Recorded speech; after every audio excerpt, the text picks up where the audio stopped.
বন্ধুরা দেখো, আমি সকাল সকাল স্নান করে চলে এসেছি, কারণ আজকে হচ্ছে লোকনাথ বাবার উৎসব। তাই আজকে আমাদের বাড়িতে ছোট্ট করে একটা পুজোর আয়োজন করা হয়েছে। আর দেখো, আমি স্নান করেই বসে গেছি রান্না করতে খিচুড়ি, আর একদিকে পায়েস বসিয়ে দিয়েছি। আর দিদি বাইরে সবজি কাটছিল, আর সবজি কাটা হওয়ার পর এটাও বসিয়ে দিয়েছি।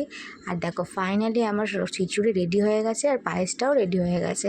তারপরে দেখো আমার বর ওইদিকে খুব পুজোর আয়োজন করছিল, তাই আমি দেখাই দিলাম ওইটাও দেখো, কারণ ওই পুজো করবে, কারণ সেরকম বড়োভাবে পুজো হচ্ছে না, ছোট করেই পুজো হচ্ছে, তাই আমার বড়ই করছে।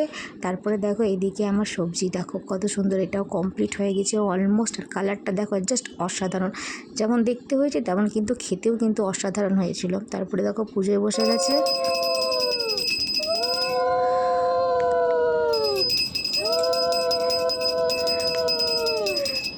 তো ফাইনালি দেখো পুজো হয়ে যাওয়ার পর আমরা সবাই প্রণাম করে প্রসাদ খাওয়া হয়ে গেছিলো।